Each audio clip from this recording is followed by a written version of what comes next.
So Maxi, we're a week and a half after the fight. You've been in the UK for 4 days now. Yeah. How are you feeling, mate? Strangely, I'm feeling good. Mentally, got over the fight. You know, like I say, I've been back now in UK for 4 days, so we had a good rest period straight after the fight, and I was able to mentally decompress.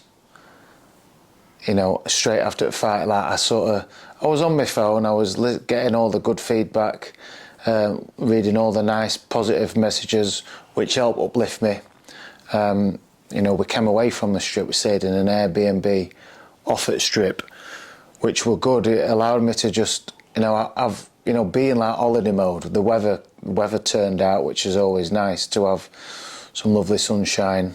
We had his own private swimming pool, so it were like an holiday, and I had to get straight back into dad mode again because kids were there, you know, and kids did help me when I checked out of my hotel Sunday morning after the fight and then made my way over. Like obviously they knew a bit what had happened because my mum was staying there and my mum were babysitting that night. And she'd explained, you know, Daddy's coming home. Daddy didn't win the fight. He's got Paulies because I'd got bruises. I remember phoning him up on way before I come over. Says, right, we're setting off now. We'll not be long. And then my youngest, Remy, she only 2. She got on. Said, Daddy, I kiss your Paulies better. So that was the first thing she did. I come in, drop my cases in, and they both come running up, and I think they were under instruction from my mum, when Daddy's here, you've got to go and give him a big cuddle, and they did. And she pointed at my bruises. She didn't touch him, and then she gave him a kiss, and I thought, that's all I need, that I've got that family, you know, that bond there, and that were it. Straight back into dad mode. You know, like, you know, I ain't got time to be around feeling sorry myself, although I did a bit, you know, and obviously I was feeling it. It was a tough one to take, but to be able to, you know, then spend that time, that was another bit that did help me get over it. I was like, you know, look where we are, and I've brought my kids here, you know, a 5-year-old, 2-year-old, to spend a week in Vegas because of my job, what I'm doing for a living. So that absolutely helped. I know you had, obviously, you know, again, your name was up in lights on the Vegas Strip, seen it on the billboards, I seen it all over social media, it looked unbelievable. And to have your kids there, again, mate, you know, you're living a lot of young guys' dreams, doing what you're doing. But it wasn't that easy, was it, getting to Vegas? And issues, I know you've mentioned on your YouTube channel before, but for the people who don't know, I think it's important to say, like, what happened, what was the whole scenario with that?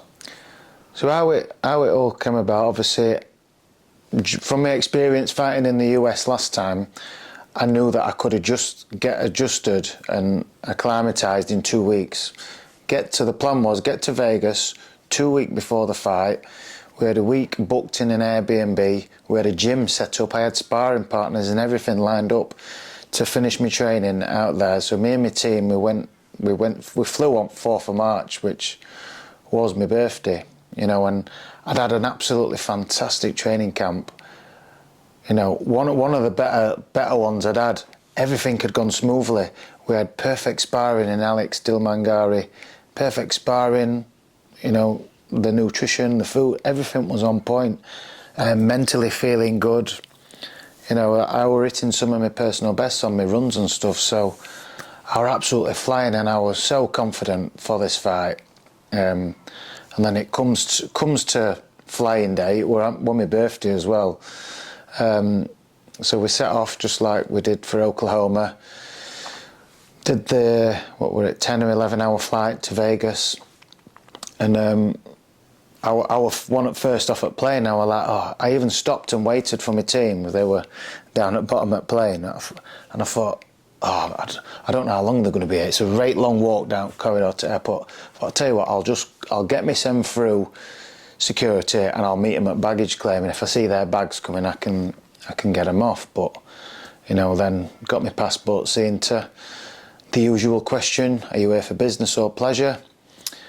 Which I, you know, told the truth. I'm here on business. I'm fighting next Saturday. And the guy were like, what, like professional fighting? Like, you're going to be getting paid? We're like, yep, I'll be getting paid. And he's like, right, you need documenting. I'm like, right, this didn't happen last time.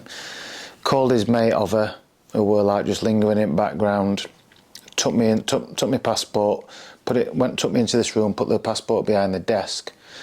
And he's like, right, just take a seat. There were another couple of people in there off at the same flight.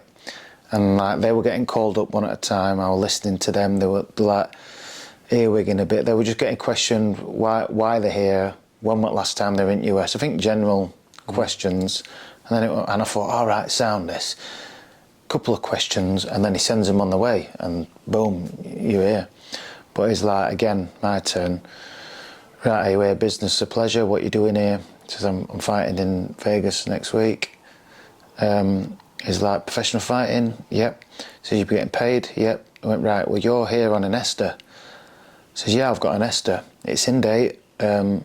I was told by the lawyers when we negotiated the contract that an ESTA is fine and acceptable to fight on and earn money off, you know, because I'm still paying tax to US. Yeah, of course. And he went, nah, they fucked up telling you that. They shouldn't have told you that. I was like, all right, I was told that. I says, but can you let me phone my lawyer now? I still have my phone in my pocket. I says, he's based in New York. He'll be able to explain it and what have you. No, give me a cell phone. Give me a phone.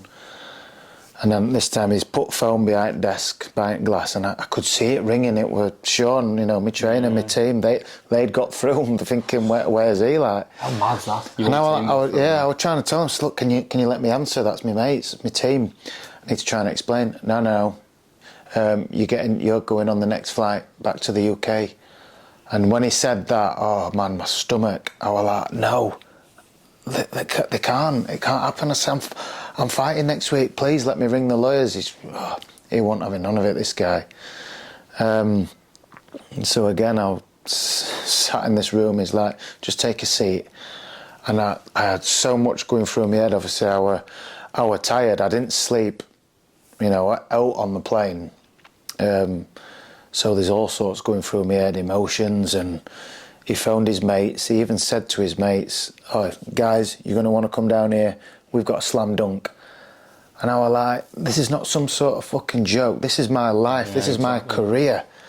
And you're thinking you're buzzing because you're sending somebody home, which, you know, at that point they took me into a cell and, you know, they didn't fully arrest me, although they made me feel like it. You know, they deported me. You didn't have the best of starts, have you? No, within an hour of landing after an 11-hour flight, I was back on a flight, you know, and as many people who followed the journey, they knew that I flew out there first class in my own pod, a nice bed. But you put the journey on your YouTube and all, haven't you? Yeah. Because I think it's important for people to see that, like, obviously, you know, you're going for this big fight, everything's teed up nicely, and then this happens. Do you know what I mean? It's not. How do you manage that, Maxi? Like, mentally, you know, you said all these emotions come back on that flight. Yeah. Did you think about throwing the towel in? I thought about it a lot, and, you know, I'd have been well in my rights to say, you know what, this fight has been ordered by the IBF and the WBA. You know, I've not been handpicked for an opportunity. I could have at any point said, no, obviously we've got issues here with a visa. You know, we've got a hill to climb to make sure that I can get into the country. So let's not rush it. Obviously, this is going to hinder my preparations now. I'm away from my team, for one. You know, I'm back on a plane for another 10 hours, so 20 hours of flying. But I was mentally strong, you know, mentally resilient after everything I've been through in my career. So I thought, no, it's all going to be all right. It's going to be all right. Just stay strong, stay positive, and it'll work itself out. And in a couple of days, I'm sure my team will get back on it. So that's what kept me going. You know, I could have easily pulled out, and I think my team wanted me to pull out and get it postponed, especially after a couple of days landing back in London, and we found out I wasn't going to be instantly back on a plane. Yeah. You know, that I'd got to get an appointment with an embassy to get the visa that I needed, and then to get back out. Obviously, I think the experts say each hour that there's a time difference equivalates to a day that you need to adjust. So clocks changed in Vegas just before we went. So there was 7 hours. Vegas is 7 hours behind. So that, means 7 days at least that you need to adjust and be prepared. So my team advised me to pull out, but I was so mentally strong at this point. In my head I was like, there's no now, like what I'm going to face next week when I face my opponent, there's nothing he can do because I've gone through this. I wasn't thinking about what this has potentially took out of me and mentally taxed me on. I was staying so positive. And like when I got back to London, they just said, right, the lawyer said, just check into an hotel, stay close by in London, because we're probably going to need you. What we're trying to do now is get you into the embassy to get you a visa so you can get straight back out. So, well, that right.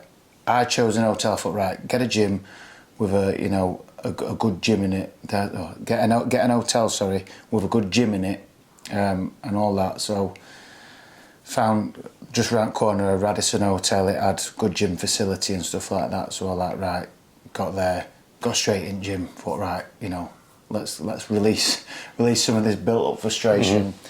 And I was being professional. I went in restaurant. Obviously, I needed to eat as well.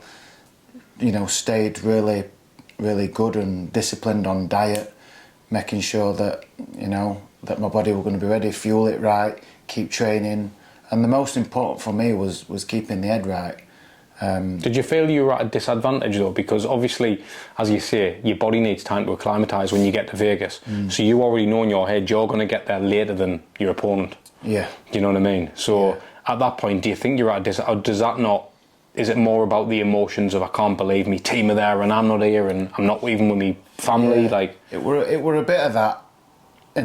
Instantly I was like, shit, this is not right. I'm now not going to be able to acclimatise probably. But then I had these internal battles going on and I was like, no, that jet lag, it's all in your head. It's all in your head. Don't overthink it. Don't be too negative focusing on that. As long as and that's what I kept, I on phone to my team in Vegas, like, look, don't worry about it, I'm good. I'm mentally, I'm solid, I'm in a good place, I'm positive, I'm training, I'm gonna be fine. There's I'm not gonna be affected by it. And I did keep strong, and every time your mind tried to wonder and be like, yeah, but you're gonna be tired, there's a big difference, your opponent's there and all that, nah. Don't matter what he's doing. I'm good, I'm focused, I'm strong, I'm not with my team. They're only on the other end of the phone. I was on the phone regularly with my wife as well. She was a good, she's my rock. She kept me sane. I did. There were times where I felt like it got a bit much, the overthinking it and what were going off. I was like, I just want to be at home. I want to get the fight postponed. I want to go home, see my wife, see my kids, and close the door on the world and. But then again, I'd snap back into no. Don't start thinking weak-minded like that. Get on it. You've got to fight. You've got to prepare for it. And that's what kept me going. So obviously you ended up getting there after all that, you did get there.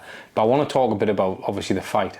Obviously, you've won in that fight. You've got the defeat. What's going on in your mind with that? And what were your thoughts going through the fight? Like when you were actually in the ring. Was any of this that you'd been facing up until this in your mind? I'd forgot about it. Like again, I'm not using anything that I'd had to go through or as an excuse because I made the decision to get in there. I thought I felt good enough.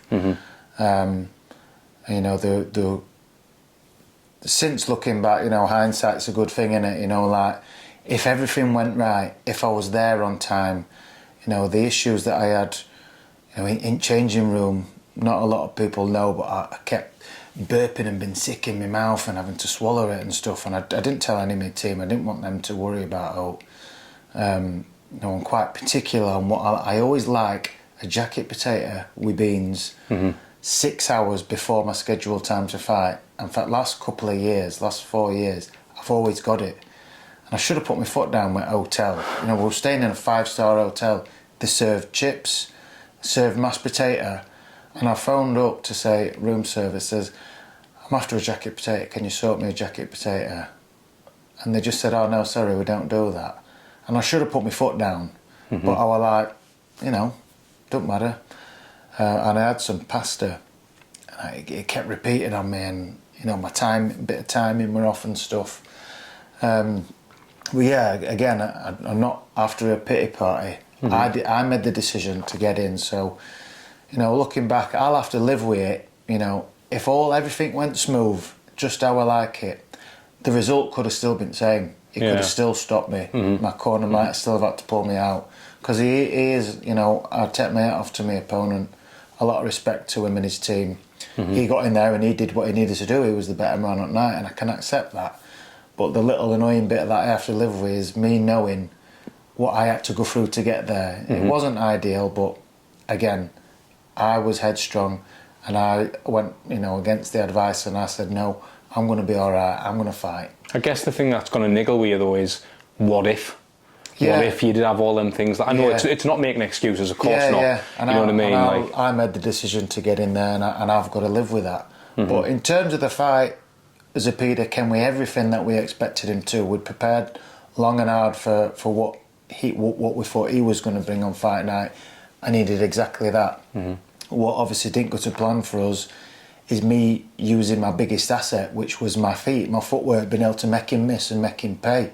And we had a massive ring, 22-foot ring, which is another 2 foot bigger than what we normally have in UK. So I had the space, but you know, again, my opponent was able to impose his will. They probably watched and studied me and gone, Max's biggest asset is his feet. We need to stop him doing that. And like, even though I got hit with a lot of shots to head, they wasn't the hardest. I was taking my foot. They were right. I've been hit harder in sparring.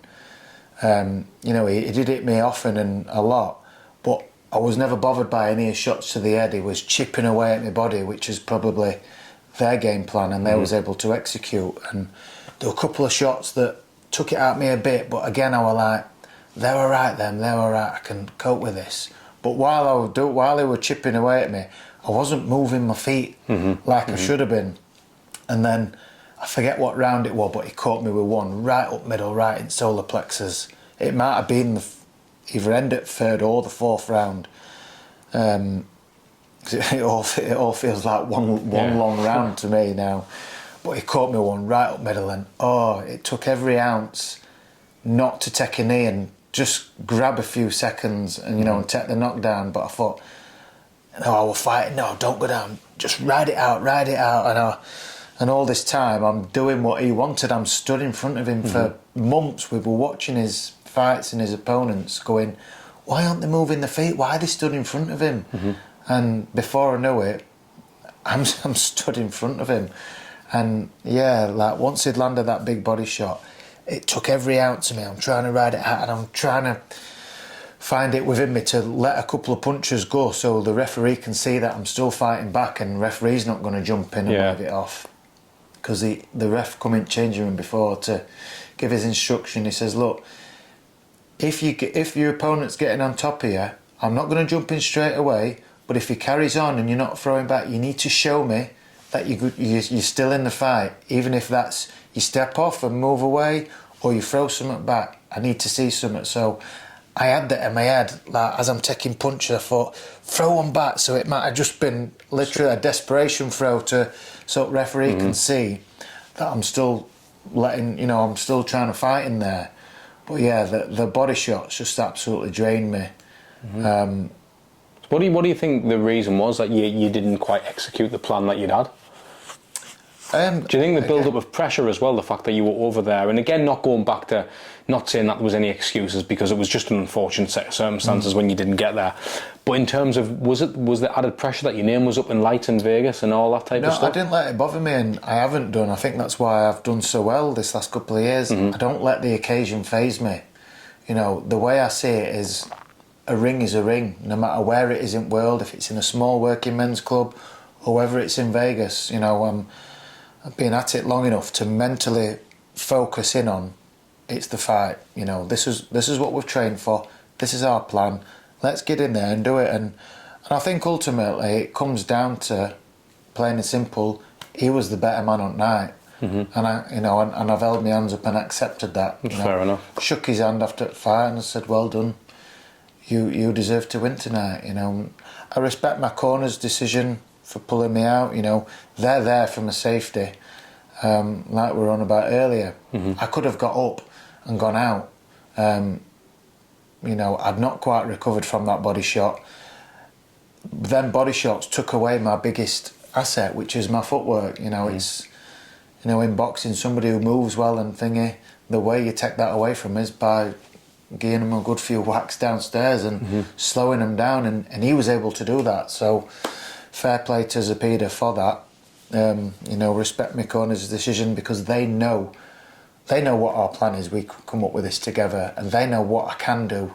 They've seen me do it in the gym numerous times, and the fact that they saw what I was having to go through, they know me. They know me as better than anyone, in terms of my boxing. So, I respect Sean's decision and my corner's decision to pull me out. And he said, "I'm not letting you go through that. What's to say next round I could have took a bigger headshot that did hurt me, did knock me unconscious and potentially caused some serious injury." Yes, and obviously the ego inside you as a fighter, you're always going to want to carry on because you can, as you say, but you've got to respect the corner's decision, because ultimately, mate, what's it worth? A few more quid. Exactly, yeah. Do you know what I mean? Yeah. I got, as you know, I'm a big family man. The next day, I got to go and have a beautiful holiday with my kids. And that's what it's about, spending time with kids. I do. Obviously, I box now. My sole goal for fighting is to provide for us as a family. What was that conversation like with your corner instantly after the fight? And I've not got enough ego to say no. I'm going out thingy, and I respect it, because we're a close team. I trust them. That's why they're there, because I trust them with my life. Yeah. And it's for decisions like that where I wouldn't have made that decision. So sometimes you need saving from yourself, and that's what my corner did. So, we were close. They stuck by me. We went down to changing room, and we closed door. And I walk crying. I cried on stool in corner. I managed to pick myself back up, walked over to my opponent, shook his hand, his team. And I made my way down to the dressing room, got back in my change room, we shut door. Did you exchange any words with Zepeda? He doesn't speak much English, but we shook hands, we embraced, and I think he said thank you for the opportunity. For what opportunity to give me a beating. But it was respectful, and I since on my way out at venue I saw his mum and dad, and they've been respectful all week. So there's no. I think it goes both ways. You can tell with yourself you're a very respectable fighter, even at the press conference stuff. It wasn't a grudge match out like that. No. We're just two lads who want to get to the top, and our paths had to cross, and it was simple as that. So then we got in change room. It was very quiet, and my team were around me, supporting me and giving me some comforting words. But I even got up and I said, look, because I'd created a playlist for changing room before the fight, and I said to him a lot, I says, can somebody get the speaker out? Let's put the music on, because this silence is, I don't like it. Let's try and change mood and try and put some nice music on, some uplifting music. And I'm so grateful to my team. Then we had some time, and then we went back up then to my room. We've got enough space in room for us all to get in, and we spoke about everything but the fight, which is what I needed. That's why they know me so well. That's why we all get on, because they know what we need at the time, in that sort of time. And Shorty's a character anyway. He just had us all laughing, and that helped, And when they decided, like, yeah, come on, let's go, let's leave you to it now. Obviously Vegas, it doesn't close, does it? So I was getting hungry by this point, and I thought, right, I can eat what I want now. So me and our lass, we walked down. Like, again, my face was so marked up, so it were dark out. So I put some sunglasses on, put my hood up, and we went and found a pizza place, a dessert place. So I like, right, let's just get some comfort. Did you go purely in on it, did you? I didn't go too bad because I know what it's like after a fight. You're hungry, but you can't eat as much as you think you can. So obviously, I fancied a pizza. Went against buying a full pizza because, as you can imagine, in America it would have been this massive thing. So I thought, no, I found a place just outside the hotel what sold individual slices. I mean, it were a decent slice, but I thought, right, a nice slice of pizza, dessert place. They called it in a pint glass. Ice cream, cake, brownie, hot sauce. And I thought that'll do me, like. And I was bloated after eating it, So me and our lass, we sat on the balcony and we watched the strip go by, and that was the way I came down. Brought the adrenaline down, and sort of talked it out. And do you know one of the biggest things that I took from watching your story, obviously on social media, Maxi, especially on your Instagram, and what I thought was unbelievable? There was a clip I saw of you with your daughters going in the pool and stuff. Yeah. And it just shows how important it is. Like, you just took a big defeat. Yeah. It's going to be heartbreaking for any boxer, especially with everything you've achieved in the sport. To show them that even when you lose, you can have fun. Exactly. Do you know what I mean? And that's. Yeah. Did you actually say that as well on your story? It might have been, because that's what I feel like. I know I've lost, and I were hurting from that loss, mentally. It wasn't, I felt a bit embarrassed. I was crying, chuffing grown man, crying after getting beat. But that's how much it meant to me. But I thought, because something's not gone my way, I don't want to show my girls, oh, it's Dad didn't win, he's not happy, so let's leave him alone. I don't want to be sulking in a corner, because that doesn't help you get better, doesn't help you get over something. Yeah. So I want, just the way I am, the way that my mum is, and what she's instilled in me is, you get back to it. Don't be sitting around crying about it. What you're going to do about it? How can you change what's happened? It's like, right, life goes on, doesn't it? Life's tough in general anyway. So life don't wait for nobody. Nothing's going to change by sitting and sulking. So again, it's show me kids, Dad's here, Dad didn't win, it didn't go his way, but guess what? I'm still Dad. I'm still want to have fun with you and spend time with you. So, that's hopefully a message that they might pick up on when they get older, whether it's in work or whatever. Life don't go your way, you're not happy about it, so don't sit around sulking about it. And Dad didn't, when he lost a big fight, he came out, we had fun, and he got on with it. And you've got thick skin anyway, because everyone knows you haven't done this the easy way to start with. Yeah. So you've always had to take it the hard way. Do you know what I mean? Exactly. Yeah. With yourself, so obviously exiting that whole scenario in Vegas and all that. How? Because you seem like you're already positive, like upbeat. You're training again. Yeah. Like in gym, my body was hurting and I had a few aches. I think somebody sent me a message saying the stats. I hadn't seen them. The stats were I got hit with over 400 punches or something like that. So as you can imagine, it you feel that. So a few days, it helped. I think being in the sun, vitamin D on my skin, being in and out of pool and that helped. And so I come back from Vegas 4 days ago, feeling relatively fresh. Although I did feel as fat as a pig from eating the American food. That helped me mentally get over it and physically. So it's like, right now, I've got no injuries. I want to carry on training. I've also got the London Marathon in 4 weeks' time to train for, so I've got to keep fit for that, because the competitor in me, I still want to do well. I still want to beat 4 hours. So for me, it's like, it's early in the year. Last year, with how things fell, I only had one fighting year, which I want as many fights as I can. I know I can accept. Last couple of years I've only had 2 a year, so it's early enough in the year. I'd like another 2 in year this year. So right, I see. I've got a call with my promoter this week, which is good from his side, that he wants to get the ball moving again. So, I don't want, like I said, I don't want to sit around sulking.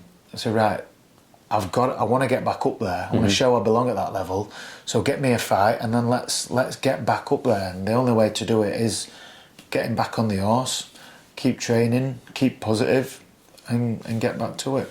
I think that's all you can do, isn't it, mate? Absolutely. Do you know what I mean? But is there anything else you'd like to add? Obviously, again, just for anyone watching your YouTube channel, I know that this is, you know, I know that you didn't do any post-fight interviews. Yeah. You've kind of kept this for this channel, which I think is mint what you've done. It's unbelievable. Yeah. That. Is there any message you want to give? Just again to everybody who's, especially to those in and around 50 people who come to watch me, I've never experienced and never felt so proud of.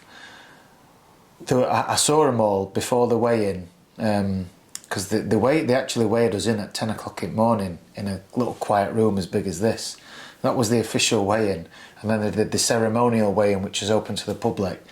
All my lot turned up. They'd been in Vegas a couple of days, not slept, hungover. They'd all got no voice. But yeah, as soon as they saw me in there, the place erupted, and the promoters, Oscar De La Hoya, Bernard Hopkins, they didn't know what were going off, and I never felt so proud. You know, the Yorkshire chants, Maxi chants, it were unbelievable for that. You know, them lot in there, it felt like being at home. So I'm so grateful to everyone who paid their hard-earned money and travelled out there to support me. And all the messages of support I've received on social media and text messages, WhatsApp, appreciate all the support, you know, and that helps me get other things too. So again, just thank you to everyone for their continued support, and to all my YouTube subscribers and people who comment, whether that's negative or positive, you're helping the channel grow. So I appreciate everybody. Spotty Dog, it was good to meet you, Maxi. Thank you, mate. Legend, mate.